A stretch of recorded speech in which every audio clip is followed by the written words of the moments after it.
Tonight on Enough Said with KFAN Radio's Dan Barreiro. You're the attorney. You're going to be a bobo for Brady. Go ahead. You're the attorney, but so would you advise him to say exactly what he said? No. The First Amendment provides incredible protection even for hate speech. Should we be surprised? Attorney and HoldingCourtPodcast.com's Ron Rosenbaum. The only thing you know for sure, these guys made hundreds of millions of dollars, and idiots like me paid $100. I tried to tell you. The fight was terrible. I don't understand why the team should have to pay for this. It is, after all, I think it was a Vikings official who said it's a people's stadium. That's what it is.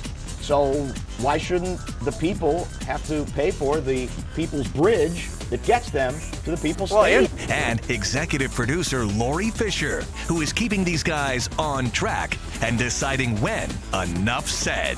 End of story. Okay, in enough this case, said with that.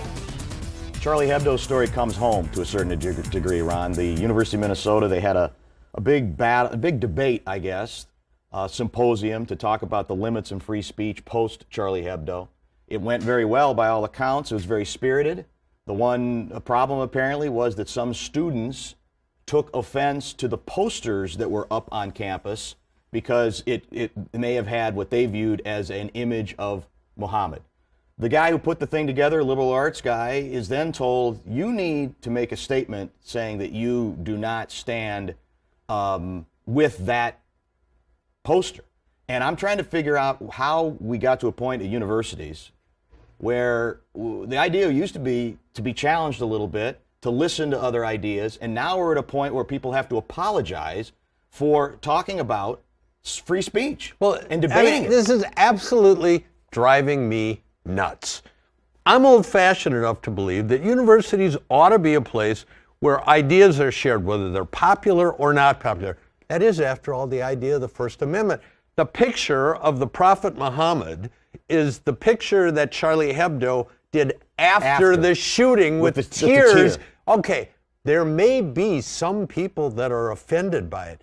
You know what? In the United States of America, Dan, and particularly on a university campus, you don't have a right to not be offended. Yes, you do. The founding, but you know why are they always apologizing? They apologize for everything. It's called a microaggression. And once you feel like you have suffered a microaggression, then you ask for and demand a safe zone. And here's the sad thing, and to a certain extent, I don't blame the students, because I think we've enabled this point of view because so many universities go down this road and they crumble and cave when they don't need to do exactly that. But why? I mean, because this zone of safety. I'm a college student. I can't hear anything that's going to bother me. This is the time in your life, Dan, where you've got to be exposed to all kinds of ideas. The founding fathers understood that, even if university administrators don't. The First Amendment provides incredible protection even for hate speech. Should we be surprised, though, when just this last week, a group of writers basically protested, said they weren't going to go to the Penn Awards, where Hebdo was going to receive an award for the courage of at least their convictions. Even if you think some of their images are off or ham-handed, their satire, for at least refusing to cave, writers refusing to stand tall for them. When we have writers thinking that way, should we be surprised that there are students who feel like they have a right to feel aggrieved and offended? And you know what this does on campus? It's clever. It basically chills, as you said, free speech. It's self-censorship. Correct. Which is absolutely ridiculous. I mean, we saw what happened in Texas. There were people apparently bent on shooting because, I mean, listen, this wasn't in good faith. This was hate speech. But you know, if the Nazis can march in Skokie and that's legal, as far as I'm concerned, even if it's hate speech, you don't have a right to be offended, and you ought to not have to face the death penalty, which is what these guys were going to shoot. Okay. On that note, you guys, we have to move on. Let's talk about Deflategate, a huge story this week. A new report out, 243 pages long, showing that Patriots quarterback Tom Brady and some other personnel knew that the footballs were deflated back during the AFC playoff championship game. Brady sort of talked about it last night. Let's listen to what he had to say, and then I want to get your reaction on the back end. And there's still a process that's going forth right now, and I'm involved in that process, so whenever it happens, it happens. It's only been 30 hours, so I had much time to digest it fully, but when I do, I'll be sure to let you know how I feel about it.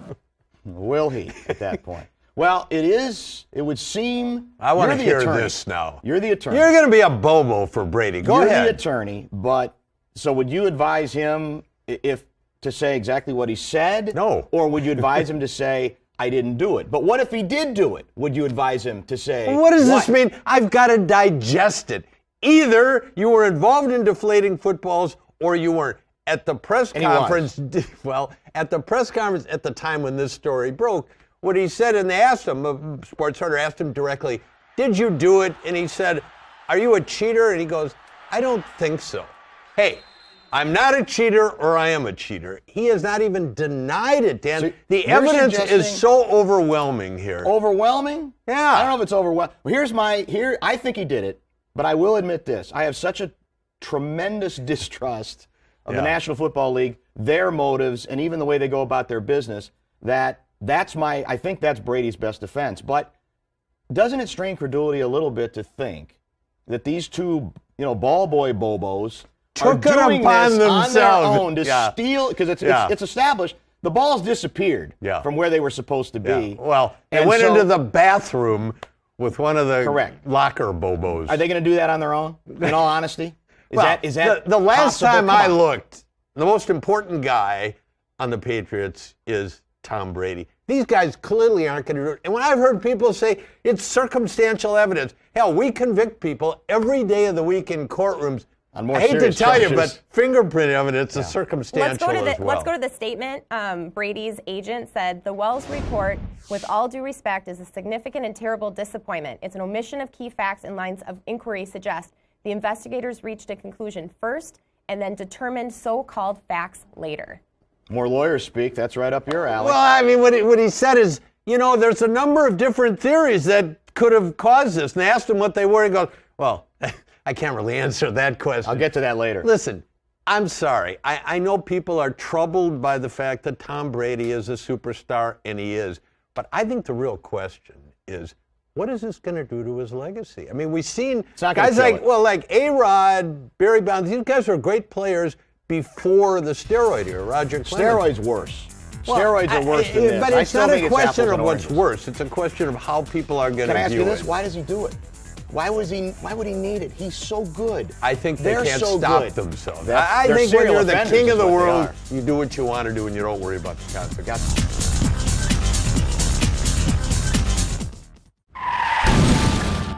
Where am I? You're in Wayward Pines. You could be happy here, Ethan. Rum raisin. You like rum raisin? Do not discuss the past. Work hard. Be happy. Enjoy your life in Wayward Pines. We all must do our part. Always answer the phone if there is.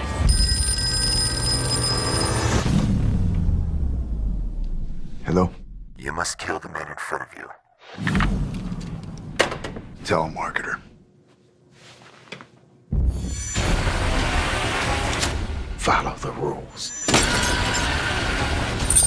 This is no ordinary town. How do I get out of here? You don't. Wayward Pines, series premiere May 14th on Fox 9.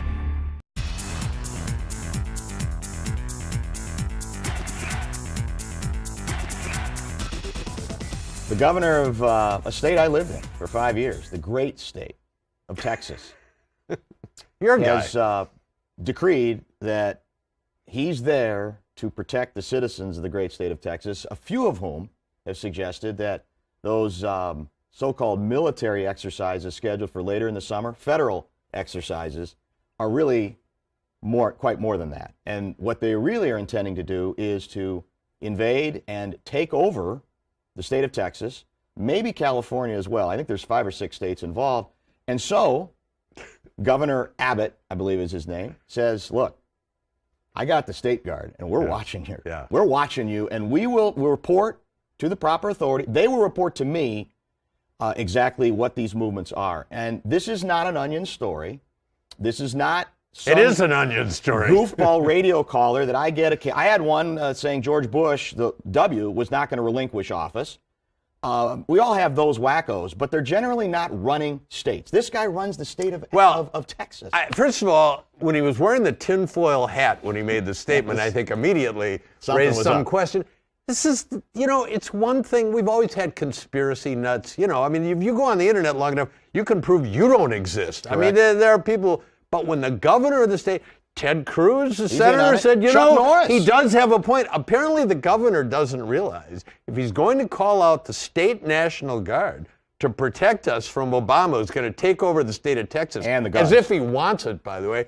Apparently, what he doesn't realize, Obama can federalize the National Guard, and they become the enemy as well. Do you believe for 1 minute that Governor Abbott believes this?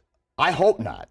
Which is worse, by the way, does, that he's lying or that he believes it? But you're the guy who says we should always have a healthy skepticism of what our government does. Isn't that just another example of healthy skepticism is one thing. Insanity is another. Do you think anybody would notice, by the way, if they did this? Do you think anybody else in the country, they would notice that this might be unconstitutional to take over and take over a couple of states? Is it time to let Texas secede? That's the question. Just let them. They've talked about it before. Let them. I would go further. I would let the whole South. I'd go back to 1861. Right. You want to secede? Secede. We might be better off, Dan, with the country less divided. Chuck Norris is in on this too, by the way. Well, of course, he's going to physically take Chuck on. Norris. Let's continue on the government theme, and let's talk about Wisconsin. There's a GOP bill right now going through that would require high school students to pass a civics test. They would have to get 60 out of 100 questions right, the same test to people seeking citizenship. What do you guys think about that? I'll let you start. I mean, I love it. It doesn't sound too radical to me. I love it. Years and years working in talk radio, I had people call, and whatever it was, they said, that's unconstitutional. And I said, well, just out of curiosity, what part of the Constitution? Well, I don't know, but it's unconstitutional. I think it might be a good idea if maybe the greatest political document, the United States Constitution, maybe forever, if Americans actually learn it, we require new citizens to learn it. Is it asking too much of high school students to say you only have to get 60% of what citizens get? What's one of the biggest complaints that a lot of people who follow politics closely is about voters? How scary it is, how many voters don't even know what the hell they're talking about, Correct. have no real awareness. Might this help that awareness? I think part of this is who's doing the delivery and the reason they're doing the delivery. And so I'm in with you, though. I don't care what the rationale is by the Republicans who are proposing this, if they have an ulterior motive. What's wrong with this concept? It's bizarre. I mean, I went to school a million years ago. I think to the extent I remember, I think we studied the Constitution in civics or whatever. Do they even teach civics? Yeah, let's go to They don't. I mean, nobody knows anything about this document. We have a tweet from Enough Said viewer Adam. He said, as a social studies teacher, I agree. Students need to know their role in their government. So teachers agree. Well, I would hope so. I would go further. Maybe when people get their driver's license removed, they have to answer at least 2 questions about the Constitution. I think it's frightening how few Americans. Well, but then, why are people objecting? Because there are a lot of folks. This is America. That were objecting to this concept. As soon as somebody proposes it, other people object. It's too severe. Well, it was some conservative Republicans. So immediately liberals say, we can't do that. This is jingoistic. So instead of following the story, you got to shoot the messenger because of who is laying this thing. Whatever you say, I disagree. Even if it's a good idea. It doesn't matter because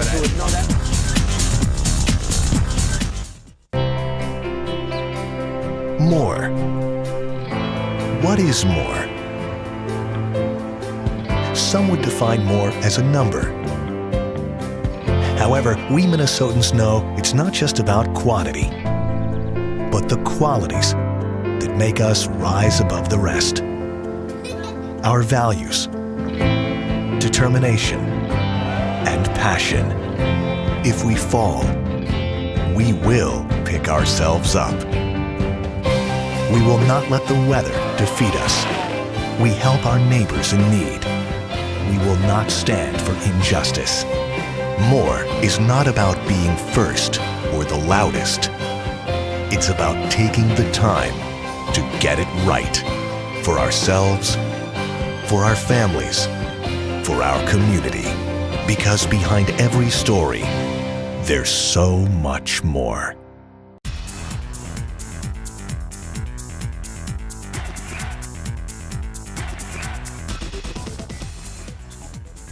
You were one of the nitwits who did it. You plunked down $100 for a fight that was doomed from the beginning. Correct. And now I assume you're one of the same morons who expects to get a refund because it turns out Pacquiao had his shoulder hanging off his arm and there was no chance that he could actually compete. No, the Las Vegas medical, the people who do the medical exams, of course, they probably missed his shoulder. I mean, it would be easy to miss. Listen, this is boxing. For somebody to sue, there's a class action lawsuit, Dan. There always claiming that there always is because Pacquiao's shoulder wasn't perfect. We didn't get what we wanted. Listen, there's never been a major fight where there's not some huge controversy. It can be a guy's ear being bitten off by Tyson. That'll happen. It can be Liston, Muhammad Ali. The fight was fixed. They couldn't even hold it anywhere but Lewiston, Maine. This is part of the attraction. Nothing ever is regular, but for these yutzes to bring a lawsuit to me is crazy. Here's the beauty of it is right after the fight, Mayweather said, "Hey, it's over. There's no rematch." We praised Pacquiao for his courage. Then the shoulder story breaks, and he starts thinking, and somebody says, "Well, would you do a rematch because maybe that really wasn't him?" And he goes, "Yeah, I'll take another $150 million if people are stupid enough to actually pay for this." Well, there's a double conspiracy theory that Pacquiao never was injured at all, but he's claiming the injury so that they can have a rematch. Say, the only reason I lost was because of my shoulder. You can't believe any of it. The only thing you know for sure, these guys made hundreds of millions of dollars, and idiots like me paid $100. I tried to tell you. The fight was terrible. Well, and earlier this week we thought that they would fight again, but Mayweather just told Showtime, quote, "At this particular time, no, because he's a sore loser and he's a coward. If you lost, accept the loss." Yeah. So now they will not fight a year from now. Well, the key words are "at this particular time." like 10 minutes from now, everything may be different. Yeah, None of this is on the level. No, and this is part of the game you set up. You actually, it's unusual to go to the extent of I'm actually going to have reconstructive shoulder. How do you know he had it? Prove because you read it in the paper? It's a very good point. See, you're a guy who doesn't believe circumstantial evidence anyway. At least I didn't order the fight. Which is exactly what you did. That hurts, by the way, that criticism. Okay, talking about hurting, let's get to the lightning round. Let's talk about the Wild. Wasn't Ron right when he talked about last week the Wild fans should have a chip on their shoulder? I think we found that out. See, we both predicted the Wild, and then you looked me right in the eye, because you are an outsider, and said, not one of us. Well, no, you're not one of us. So what you really said is, so it's going to be the Blackhawks in 4, and I agreed. How did it turn out? It turned out Blackhawks in 4. I'm the guy who picked Wild in 6, and we've learned once again that there's no substitute for people who can actually put the puck in the net. That is true. There's an art to that. The Hawks have it mastered. Okay, our governor is trying to get the NCAA football championship game here in 2020. Yes. Ron, who would want to come here in January? Well, I mean, I'm so tired. This is just another form. They like us. They really look at. We can have the Ryder Cup here, and we can have the Super Bowl. Who wants to come to Minnesota in January? The tourists are going, I can't wait to go to St. Paul in January. It's 26 below. This is crazy. The possibility that that'll be a home game for your Golden Gophers. Well, that's then true. Nobody has to go far at all. But we live here. We're crazy. The governor likes to do that stuff about. Should we have the championship? This new NCAA championship. It's a beautiful stadium. It's a wonderful stadium, Dave. Unfortunately, people have to leave when the game is over. On the stadium. We might get this is not the place to come. No, it's not. The not. Viking Stadium, or if we want to call it the People's Stadium, a $6 million pedestrian bridge in question. Should the team pay for it, Dan? I don't understand why the team should have to pay for this. It is, after all, I think it was a Vikings official who said it's a People's Stadium. That's what it is. So why shouldn't the people have to pay for the People's Bridge that gets them to the People's Stadium? Well, interestingly enough, Ziggy Wolf takes exactly the same position. This is the People's Stadium. I make money, you don't, off the People's Stadium. I'm sure we're going to pay for the bridge. Must be a hell of a bridge. Isn't it? Must be a very $6 million bridge. I mean, it must be lined. Next That's up, great. Ron, why are you so troubled when lawmakers use the term hardworking Minnesota? Yeah. First of all, almost anything lawmakers say drive me nuts anyway. I am so sick and tired of these, both parties, every single taxpayer is hard-working Minnesota taxpayers. I can tell you, I know a few people in this state, and you and I may be among them, by the way, that aren't all that hard-working. It's pandering, it's pandering, it's pandering. Blue collar sensibility is big in St. Paul. We hear about it every single day. St. Paul's And smart it's enough. sad- They don't like politicians It's sad when I'm either. the outsider standing up for But that you are blue the collar outsider. work ethic, and you're the one turning on your I'm own from roots. St. Paul. We don't buy this Okay, hardworking last up, taxpayer. the royal baby, the little princess born this week. Her name is Charlotte Elizabeth Diana. Dan, We're do you like happy. the name? We're happy for the name. I'm just amused and amazed that a zoo in Japan named a new monkey Charlotte after a vote, and they got apparently so much grief within Japan They that it was apologized. disrespectful that they've actually apologized. By the way, they for hired that guy to come to the University of Minnesota because he was so good at apologizing. He can fit perfectly as a university administrator. you Aren't you think sick the of the royal royalty- family? Well, yeah, but do you why think do we they even give a care care? about the royal Okay, family? on that note, enough Makes said for tonight. Makes absolutely no difference. I love the Royals myself. Who doesn't?